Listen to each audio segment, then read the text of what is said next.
एक वकील महिला विधायक से मिलने के लिए पुणे के एक होटल में जाती है, कमरा नंबर 809 में। वहां पर उसको कुछ नशीला पदार्थ पिलाया जाता है, जिसके बाद वो बेहोश हो जाती है। लेकिन जब वो होश में आती है तो उसको पता चलता है कि उसके साथ कुछ घिनौना अपराध हो चुका है। कुछ समय के बाद जब उसके अंदर हिम्मत आती है और वो मीडिया के सामने आती है, अपनी आप बीती बताती है और वो उस व्यक्ति का नाम बताती है जिसने उसके साथ हैवानियत की है, तो ये जानकर सिर्फ प्रदेश ही नहीं पूरा हिंदुस्तान हैरत में पड़ जाता है। आखिर कौन थी वो वकील महिला, क्या हुआ था उसके साथ घिनौना अपराध, और कौन थे वो शख्स जिन्होंने उसके साथ ऐसा किया था, जिसे सुनकर सभी हैरान रह गए। आगे जानते हैं इस वीडियो में। आदाब, नमस्कार, सत श्री अकाल। मैं हूं शबनम खान और आपके सामने लेकर आई जुर्म की एक और नई अनोखी दास्तान। वीडियो में आगे बढ़ने से पहले आपसे रिक्वेस्ट रहेगी, अगर आप चैनल पर नए हैं तो प्लीज आप वीडियो को लाइक करके चैनल को सब्सक्राइब कर दीजिए, ताकि मेरा हौसला बना रहे और मैं आपके सामने ऐसी जुर्म की सच्ची घटनाओं को लेकर आती हूँ। आज की ये जो सच्ची घटना है, ये है बिहार के एक विधायक की और एक IAS ऑफिसर की। साल 2016, गुलाब यादव, इनकी उम्र लगभग 53 साल थी और ये पूर्व विधायक हैं बिहार के। एक वकील महिला थी जो एक दिन झज्जारपुर के एक MLA से मिलती हैं। MLA से उनकी बातचीत होती है और MLA उनसे बोलते हैं कि आप हमारे आवास पर आइए, हम आपको महिला आयोग के मेंबर में सदस्य दिला देंगे। वो महिला बहुत ज्यादा खुश हो जाती है विधायक जी की ये बात सुनकर और उनके आवास पर पहुंच जाती हैं। तभी उनसे मंत्री जी बातें करते हैं। बातें करने के साथ वो कुछ उनके साथ अश्लील हरकत करने की कोशिश करते हैं। ये देखकर महिला बहुत गुस्सा हो जाती है, लेकिन वहाँ पे महिला अकेली थी, इसलिए उनको गन पॉइंट पर रख लिया गया, उनके साथ किया गया बलात्कार। महिला बहुत हैरत में थी कि आखिर करे तो क्या करे, जान बचानी थी, इसलिए वो खामोश हो जाती है और जो अत्याचार उसके साथ होते हैं वो सहती जाती है। लेकिन ये हैवानियत यहीं पर खत्म नहीं होती।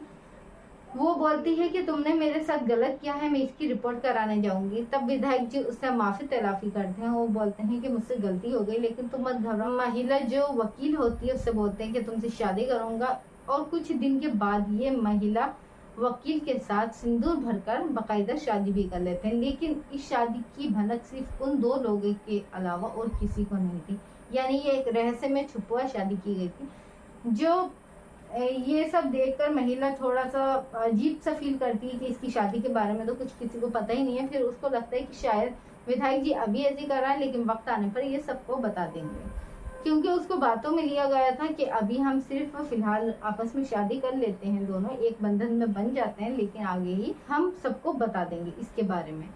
इस वजह से महिला इत्मीनान से हो जाती है। विधायक जी उस महिला को पुणे बुलाते हैं मिलने के लिए। यह महिला विधायक जी के कहने पर पुणे में चली जाती है। पुणे में एक होटल बुक किया जाता है जिसका नाम होता है वेस्ट एंड, और उसका कमरा नंबर 908 में महिला को आने के लिए बोले जाता है। अब महिला वहां पर जाती है, विधायक जी उसको बातों में लेकर उसके साथ पहले शारीरिक संबंध बनाते हैं, लेकिन उसके बाद ही उसको कुछ नशीला पदार्थ धोखे से पिलाया जाता है। उसके साथ होता है सामूहिक बलात्कार। अब सामूहिक बलात्कार जब होता है, वो धुंधला धुंधला सा उसको चेहरा नजर आ रहा था, क्योंकि विधायक के अलावा उस कमरे में कोई और भी था।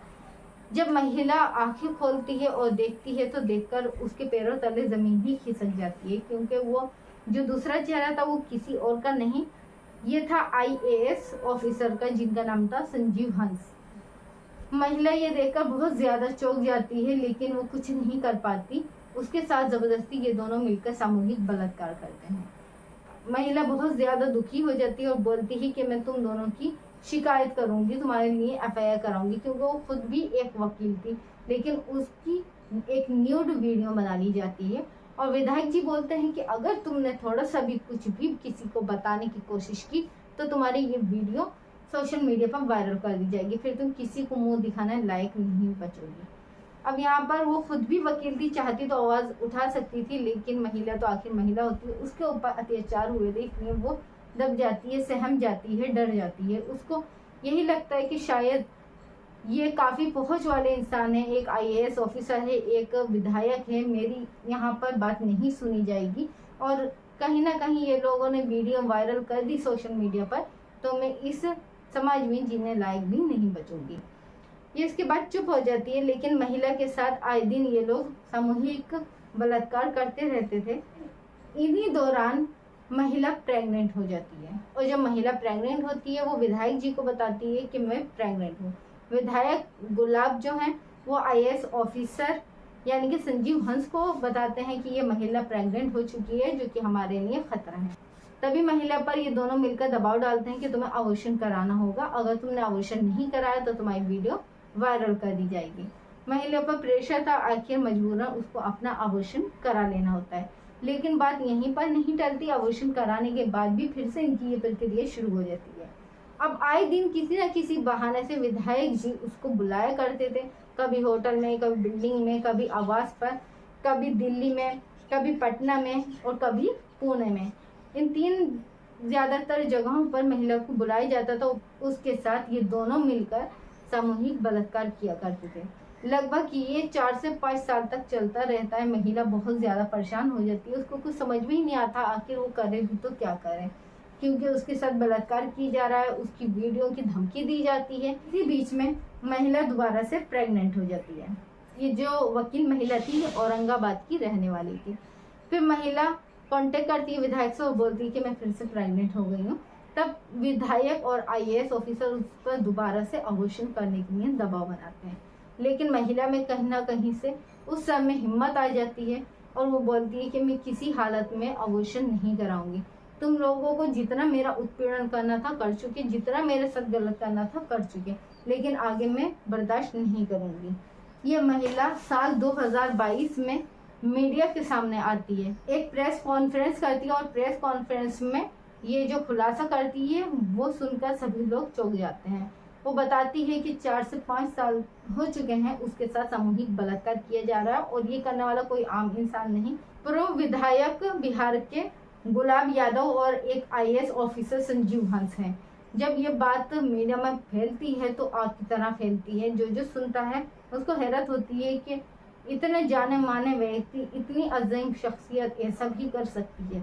महिला की बात पर कुछ लोग यकीन करते हैं तो कुछ को लगता है ये सिर्फ इल्जाम ही लगा रही है, क्योंकि वो खुद भी वकील थी, इसलिए उसके पास जो भी एविडेंस रहते हैं पुलिस को देती है, चाहे वो कॉल रिकॉर्डिंग हो, चाहे वो वीडियो कॉल्स हो, चाहे वो जब बुलाया गया है वो टाइमिंग हो, लोकेशन हो, वो सब कुछ बताती है कि कब कहाँ कैसे उसको बुलाया गया है। जब ये रिपोर्ट दर्ज हो जाती है तो वकील महिला ने बात बताई थी, उसको ध्यान में रखते हुए पुलिस अपनी इन्वेस्टिगेशन को आगे बढ़ाती है। पुणे की जिस होटल का महिला ने नाम बताया था उसी होटल में जाया जाता है और जाने के बाद पूछा जाता है कि कमरा नंबर 908 किसके नाम पर बुक किया गया था।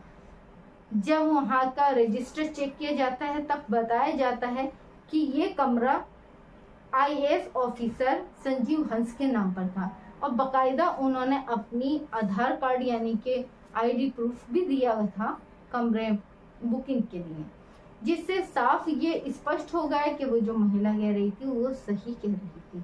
इसके अलावा और भी काफ़ी सारे एविडेंस रहते हैं जो कि चेक किए जाते हैं। और साल 2023 में पटना के एसएसपी ने ये बताया कि औरंगाबाद की जो वकील महिला ने इल्ज़ाम लगाए हैं, यानी कि जो रिपोर्ट दर्ज कराई है आईएएस ऑफिसर और पूर्व विधायक पर, वो सही साबित हुई है, यानी वो दोनों ही गुनाहगार साबित हो रहे हैं, जिसकी वजह से उन पर एफआईआर दर्ज कर ली जाती है। इसी बीच महिला एक और दावा ये करती है कि उसकी कोख में जो बच्चा पल रहा है ये आईएएस ऑफिसर या फिर विधायक, इन दोनों में से ही किसी का है, क्योंकि इन दोनों ने ही उसके साथ सामूहिक बलात्कार किया है, न कि किसी और ने आज तक उसे छुआ है। तो यहाँ पर ये भी बोला जाता है कि आने वाले दिनों में इसका डीएनए कराया जाएगा, जिससे ये पुष्टि हो सके कि ये बच्चा इन दोनों में से आखिर किसका है, ताकि उस पर आगे की कार्रवाई की जा सके। इस इन्वेस्टिगेशन कर रही थी तब उनको एक बात ये भी पता चली कि इसमें विधायक का एक नौकर भी शामिल था जिसको सारी बात की जानकारी थी, लेकिन उसने ये सब बात अपने तक ही छुपाई रखी। अभी फिलहाल इस पर जांच चल रही है और एसएसपी साहब ने कहा है कि हम अभी और सबूत जुटाने में लगे हुए हैं और जैसे ही ये चार्जशीट बनती है मुजरिमों को सख्त से सख्त सजा दी जाएगी, ताकि कोई भी अपनी पहुंच का नाजायज फायदा नहीं उठा सके और कोई भी महिला ये सोचकर नहीं डर सके कि सामने वाला जो मुझ पर अपराध कर रहा है वो एक बलवान है जिसके सामने मैं कुछ नहीं कर सकती, और इस वजह से वो अपना आत्मविश्वास, आत्मसम्मान नहीं खो सके। गलती कुछ रही है महिला वकील की भी कि 4 से 5 साल तक उसने ये जुर्म सहती रही, उसके बाद उसने आवाज अपनी बुलंद की। वो 4 से 5 साल पहले ही अपने आप में एक हिम्मत जुटा पाती, उनका पर्दाफाश कर पाती, तो शायद उसको अबॉर्शन नहीं कराना पड़ता, शायद उसको दोबारा प्रेग्नेंट नहीं होना पड़ता, शायद उसको इतने अत्याचार नहीं सहने पड़ते जितने कि उसने सहे हैं। लेकिन आखिरकार उसको अकल आई, उसने अपनी हिम्मत का अंदाजा किया कि हाँ वो भी वकील है, वो भी महिला है, वो भी सच के लिए आवाज़ उठा सकती है, वो भी इंसाफ के लिए आवाज़ उठा सकती है। फिलहाल इस पर जांच की जा रही है और उनको सख्त से सख्त जल्द ही सज़ा दी जाएगी। फिर हाजिर होंगे आपके सामने जुर्म की ऐसी सच्ची घटना को लेकर। जब तक कि आप अपने परिवार का ख्याल रखें, सुरक्षित रहें। धन्यवाद। जय हिंद।